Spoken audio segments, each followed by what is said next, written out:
Hello everybody. Today I'm going to be doing something I did last year because ever since I did it, I wanted to do it again. And I'm going to be tier ranking books based on their first lines, specifically classics, and specifically classics I've read. The first time I did this, I did a mixture of books I'd read and books I haven't. And I think I had more fun with the ones I had read because I was able to kind of think about, like, how does that first line interact with the rest of the book? I love first lines. I love them.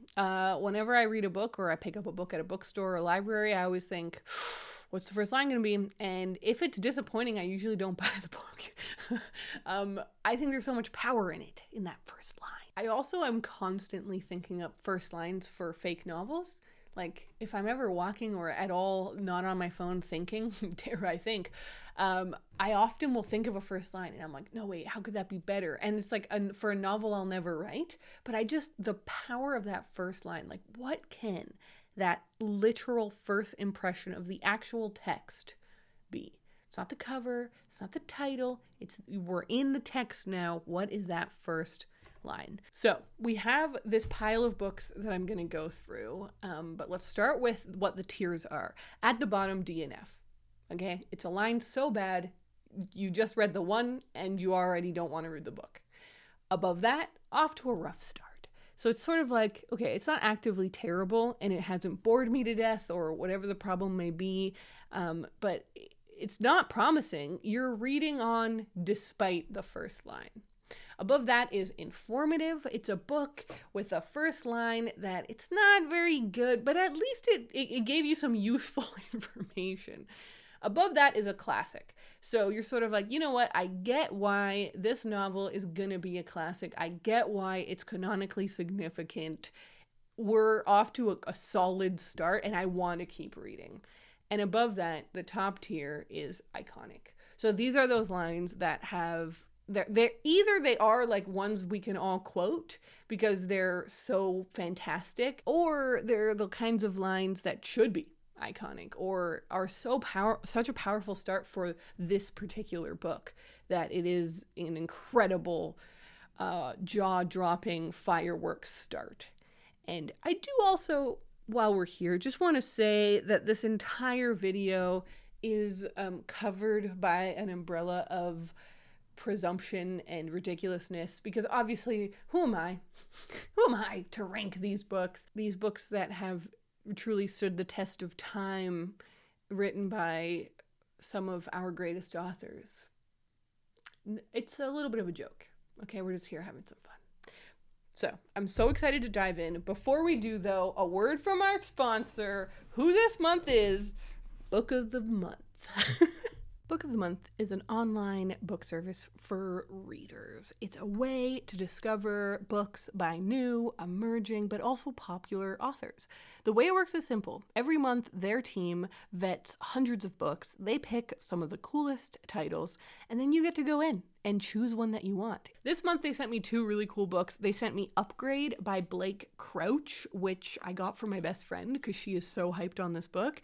But then I got the book I'm most hyped for, Tomorrow and Tomorrow and Tomorrow by Gabrielle Zevin, who has been one of my favorite authors for over a decade. And I have heard nothing but great things about this book. If you are interested in checking them out and picking up one of these books or many of their other selections that they have, use the link down below. Use my code Ariel to get a discount on your first order. They also have a new podcast where they're talking about cool books. So listen, it's a world of opportunity. And I want to give a huge shout out and thank you to Book of the Month, who has been a big supporter of my channel over the last year. The help, the support has been significant, and I am very grateful to them. So check them out down below. Super excited to read this baby. And let's jump into ranking these books. Okay, let's go. I'm genuinely so jazzed. This for me is a fun time. Up first, The Great Gatsby. One of our greatest books. I think that if you ask a person, quick, name a classic book, they would name The Great Gatsby as one of their first ones. So I kind of remember the first line. What is it? It's something like, my dad told me Not to be a jerk. Wasn't it something like that? I do think I know it. I think it's oh my God, what is it? It's in my head. My dad gave me a piece of advice I've been turning in my mind ever since. It's something like that. Okay, what is it? Dedicated to Zelda. Okay, chapter 1. I'm so annoyed that I didn't remember it. In my younger and more vulnerable years, my father gave me some advice that I've been turning over in my mind ever since. I instantly put that in iconic. It's iconic. It's iconic. So it instantly goes into iconic because it is one of these lines that we can recite, and it's almost like a song. It's so beautiful and easy to read, and you want to say it. In my younger and more vulnerable years, my father gave me some advice that I've been turning in my mind ever since. And it insinuates a couple of interesting things. Number one, in my younger and more vulnerable years. So we are not in that time anymore. We are in his older and more hardened years, if you know what I mean. So already we're placing the character and the novel. My father gave me some advice that I've been turning over in my mind ever since. I think that's really, of course, I was about to say, and I might be reading into it. Of course I'm reading into it. That's the whole point of the video. When you think about Nick Carraway, he's one of the most interesting lead characters in literature because the story is not really about him. He is such an observer. Like, he's just watching the story and telling it to us, but really it's Gatsby's story, it's Daisy's story. So this is interesting because he's turning it over in his mind. He's an observer. He's someone who thinks about stuff and processes stuff, and that's kind of what the entire book is. Great book.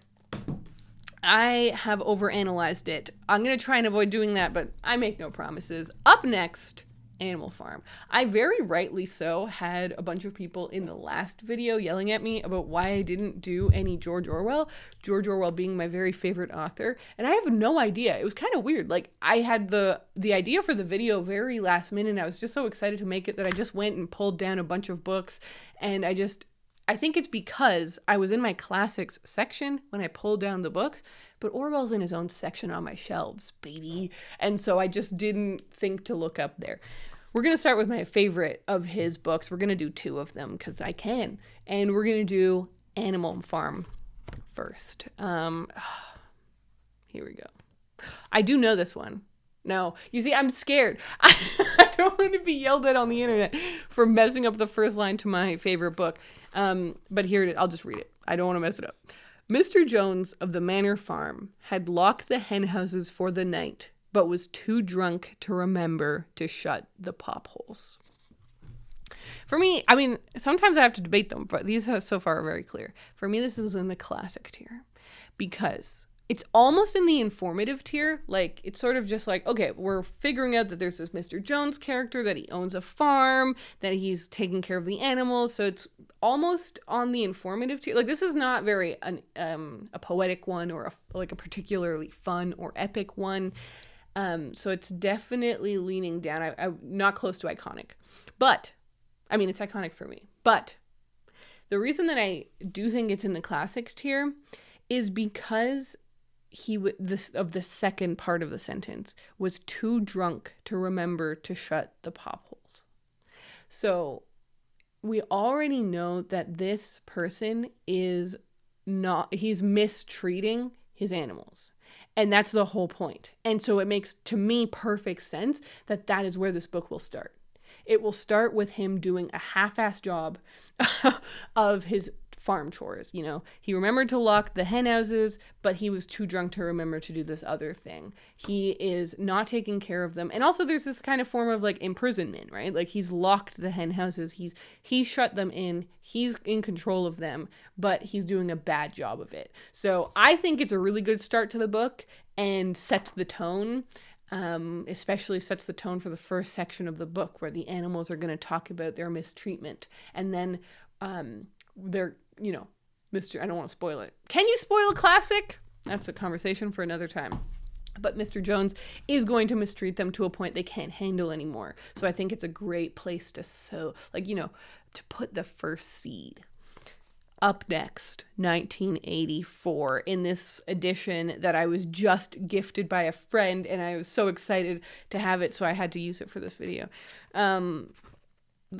It was a cold, bright day in April, and the clocks were striking 13. I hope that that's right. It was a bright, cold, damn it. It was a bright, cold day in April, and the clocks were striking 13. I was going to say, oh, it would be so bad for the video if I put them all in iconic, but that wouldn't be bad, because it would mean that we just got to spend a lot of time, like, reading beautiful lines of literature. I think this is iconic. Come for me. I think that this is phenomenal stuff. Iconic again in the sense that it is one of these lines that we just it's like it's in the air. It's like doublethink. It's like Big Brother. It's like thought police, thought crime. The first part of it was a bright, cold day in April. I love the I would almost say that it's a tension between the bright and the cold, because usually when it's a bright day, you think about a sunny, warm day. If you think about a cold day, you're usually thinking it's a little grim, but there's already that tension. It's bright and cold. And I instantly know that kind of feeling of like clinical spring where you're just like, can it just end? Can it just be actually warm? No, it can't be. It's that kind of uncomfortable time, which this book is just purely uncomfortable. But then the second part is even better, and the clocks were striking 13. I remember the first time that I read 1984, I thought that it was like a sci-fi thing, like the clocks were striking 13, because in North America, we do not use 24-hour time very often. It just comes, we call it military time. Like it's just what the military uses kind of a thing. It's not a thing that we colloquially use. So I thought it was like, this is like a sci-fi story where, they have more than 24 hours in a day or something like that. And I think that's actually valid. I've done a lot of research on 1984 in my years as an English student, and a lot of people have that vibe. So I think that's a really interesting take on it. Like, you're instantly thinking we're in some sort of a bizarro world. But not only is that kind of interpretation interesting, it's actually an expression. It's not an expression I think that anyone really uses anymore, but I guess it would have been when Orwell wrote the book. And it's an expression meaning casting doubt onto everything. So I love that the first line of this book is literally saying, doubt everything that's going on. So imagine on an old clock, well, not even an old clock, but on an old clock, it does the bong, bong, bong of the 12 o'clock moment, but then it does a 13th one. Something's wrong. The story's not right. So that sense of menace, iconic. Up next, I wanted to do We by Evgeny Zamyatin because, I don't remember the first line, which I think is exciting. But secondly, because this is a book that 1984 was largely based off of, and a lot of people don't know that. You can actually look up George Orwell's review of this book, because he was a book reviewer during his life. And it's very interesting when you read this book how much Orwell kind of ripped off and was inspired by and influenced by. This is a really great book. So let's see. First line. This is a very stressful book. It's very similar to 1984, not only in plot, but just kind of, it's a dystopian fiction about, a future gone horribly wrong. Okay, record 1, and it says, I am merely copying word for word what was printed in the State Gazette today. It feels like not a good first sentence, and I say that because, like, it's kind of a sentence, but then it ends with a colon, and then there's a giant article. And so I feel like that's kind of part of the first sentence, but that's not really in the spirit of the first sentence challenge. The sentence after the article is, as I write this, I feel something. My cheeks are burning. So, I think I'm going to put this in informative. It's kind of funny how interesting that is, or how similar that is to 1984. I am merely copying word for word what was printed in the State Gazette today. And not in the first line, but I mean, it's similar to, obviously, Winston, the main character in 1984, is a person who changes records. His whole thing is to change records. In this, he's starting with this record and he's being like, I'm not saying anything. I'm merely putting down what I've already read. So I do find that interesting. It didn't turn me off. But it was a little boring, a little dry, which is why we remembered 1984 and not we. Okay, up next is Peter Pan. This is a classic that when I never read it as a kid, but when I finally did read it in my undergrad, I remember being so shocked at how messed up this book was. Peter is a very disturbed kid, and I'm curious what the first line is. Peter Pan, here we go. Peter Pan. Oh, sorry. Okay. All children except one grow up. Wow. That is so good. Instantly iconic without a doubt. I think I have heard that line before. Like, it feels like a thing I've heard before for sure. Probably in the movie versions. All children except one grow up. I love how short it is. I am obsessed with how short it is. I love how simple it is, how straightforward, but so much is said with that line, right? So without the exception, it's all children grow up. And already it's one of those sentences which is like, why is that even worth saying unless something has gone very askew? And also, of course, children grow up because you can't be a child forever. You are only a child for a period in your life, and then you push into the next thing, whatever the next thing is. Which back then maybe wouldn't have been teenagehood because that was kind of a newer concept. Would have been kind of merge into young adult. But now for us is preteen, teen. But you're only a child for a phase. It is that. It's a phase that we grow through and we learn through.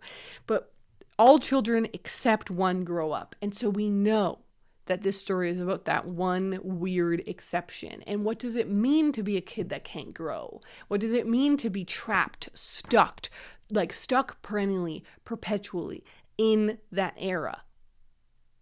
That's iconic. I fucking love that.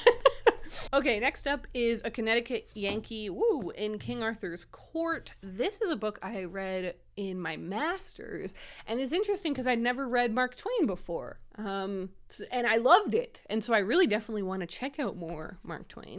This is a great book about a guy during Mark Twain's contemporary time, during the Industrial Revolution, who gets sent back to King Arthur's Camelot and to knighthood times. And it's super fun time travel, depressing in a good way, like in a juicy, tender, beautiful way. So yes, it has a frame narrative. It's like a guy telling a tale. There's a character who is kind of Mark Twain, and he finds this kind of distant traveler, and the distant traveler gives him his book and says, like, this is what happened to me. This is my memoir. So I'm remembering that now. Okay. A Connecticut Yankee in King Arthur's Court. It was in Warwick Castle that I came across the curious stranger whom I am going to talk about. I'm going to put that in informative because it's not super exciting. I feel like there was a lot more like attention grabbing ways to start this book because I love this book. So I know all of the fun stuff that happens in it, and I feel like they're is that the best version of this? I don't think it is, but it's not terrible, and it is informative. This character is in Warwick Castle. He came across a curious stranger. Like I do love stories that start like that, where you have a curious encounter with strange, mysterious people, and it's the person that they're going to talk about. So it's good. It's not great. Should I put the ones I'm talking about over here, or have already talked about? I think I should. Can you kind of see them? I don't know. Okay, up next is The Yellow Wallpaper and Other Writings by Charlotte Perkins Gilman, but I'm doing The Yellow Wallpaper. So let's skip through these introductions. All of these books always have introductions. I really am kind of anti-introduction. I think it should all be afterward.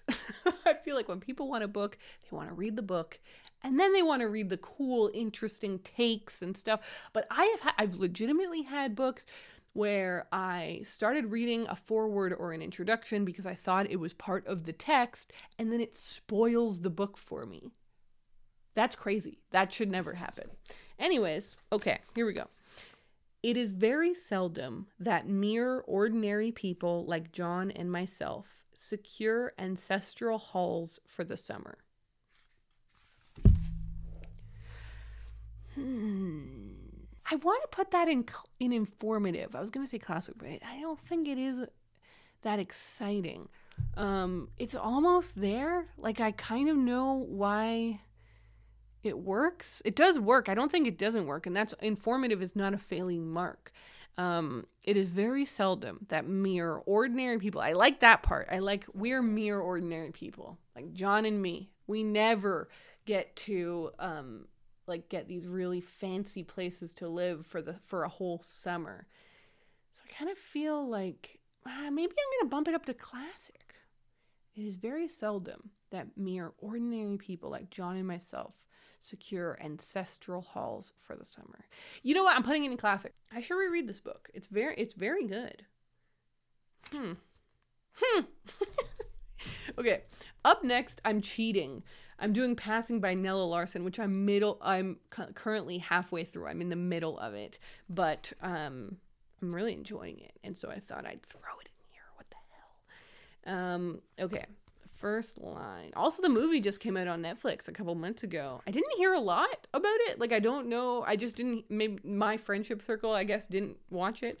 Let me know if you saw it and if you thought it was good. Chapter 1. It was the last letter in Irene Redfield's little pile of morning mail. Ooh, I want to put that into classic. And I could convince myself to put it down into informative. But let's see. It was the last letter. Classic, right? Only in a novel, only in a story, only in a movie. You flip through all the bills and it's the last one. That's the exciting one. So I like that. That's fun. It's fun narratively. In Irene Redfield's, I do love it when the whole first name of the main character is in the book or in the first line or in the first paragraph, because you're like, right, this is our hero or our heroine. This is our character. I love the little pile of morning mail. It's a little pile. It's little, it's innocent, but destructive, right? Like, we know this piece of mail is gonna shake shit up. It was the last letter in the use of the word it as the first line, of the first word even. We're just like, what is it? I'm almost kind of wanting to push this into iconic. It was the last letter in Irene Redfield's little pile of morning mail. I'm pushing it into iconic. I think it's iconic. I think that's really, really fucking good. I keep swearing. I don't usually swear on my YouTube videos, but what can I say? The literature is bringing it out in me. Okay, Dubliners. I read this so long ago that I barely remember it, so I feel a little bit weird doing it.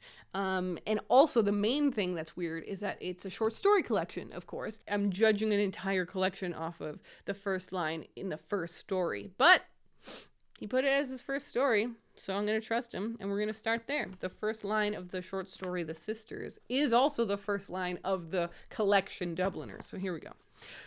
There was no hope for him this time. It was the third stroke. Ooh. Ah. Yikes. Okay, I'm in between classic and informative. I'm thinking classic. There was no hope for him this time. It was the third stroke. You know why I think that's kind of classic? Because I like that it's short, it's sweet, it's snappy. We're getting to something. We're in the middle of a bad situation already. There was no hope for him. I love that that's the start to Dubliners, because Dubliners is iconically stressful, downtrodden, dreary. No hope for him this time. This has happened before. It was the third stroke. Now, I'm instantly thinking, he's had strokes before, but I also like kind of poetically that it could be insinuating like it's almost like the third strike. And I might just be thinking this because we just read the 1984 line where the clocks were striking 13. It's the third strike of the clock stroke. Like I'm kind of thinking that way as well. Like strokes. So I think there's a lot of ways that it works, and I like it. I put it in classic. All right, here's one I read recently and didn't really like. 100 Years of Solitude by Gabriel Garcia Marquez, which I thought I would love, and I remember the beginning being really, really good, and I just didn't click with it. I think I read it at the wrong time. I was kind of rushing through it, so I definitely want to give it another shot someday in my life. But let's see what the first line is. Ooh, many years later, as he faced the firing squad, Colonel Aureliano Buendia was to remember that distant afternoon when his father took him to discover ice. That's fantastic. I definitely want to put that in classic at least, if not up into iconic. Many years later, as he faced the firing squad. I love these explosive first lines where we're, like I said, we're thrown into an insane situation.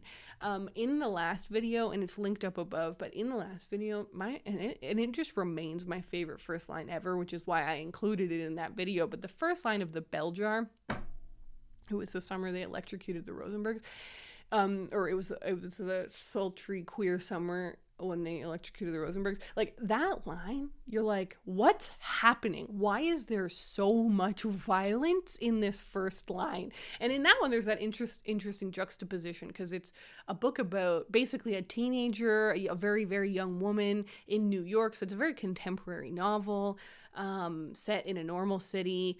It's not like, why is it so violent? It asks you those questions. And this book is a lot more violent, and so it kind of matches a bit more, but it's still, I love that it's so stressful right away. He's facing a firing squad. Colonel Aureliano Buendia was to remember, I can speak Spanish, but I'm terrible at rolling my R's, always have been, was to remember that distant afternoon when his father took him to discover ice. Again, the juxtaposition, the contrast, the tension between something so violent, so intense, so later in life, you're facing the firing squad. And then the innocence.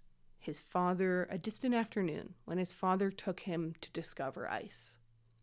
Right? It places you in his childhood and in that much more simple, easy time when something as big as ice, or I guess as simple as ice, felt so big and epic. For some reason, it's not feeling as epic as those other epic lines, but I do really, really like it. Like, I think it's really effective. But I don't want to put it in iconic. And it's my list. It's Ariel and editing here. I have no idea what I was thinking. It absolutely deserves to go in the iconic tier, so I am making a later decision right now to pull it up to iconic. Okay, Cat's Cradle by Kurt Vonnegut Jr. This is one of the first classics I ever read on my own. Like, it wasn't for school. It was just a book my dad really liked and he had around, and this is his old beat up copy. And he was like, yeah, check it out. Maybe you'll like it. And I read it and I really liked it. So let's see what I think. Cat's Cradle. Here we go. Kurt Vonnegut. I've only read 2 Vonnegut's. It's one of those frustrating things where you read a great book by an author and you're like, God, this is really good. I should read more by this author. And then you kind of never do. So I've only read one other one. Okay, Cat's Cradle. Chapter 1. Oh! Call me Jonah. Call me Jonah. Call me Ishmael? What is the first line of Moby Dick, right? It's call me Ishmael. Whoa. Oh man, we have so much paratext going on here. We have so much intertextuality, and I am so sorry for bringing out those terms. All of my English literature nerds out there are like all of us that did those degrees are like, no, we're never supposed to talk about that. But oh my God, that is so fascinating.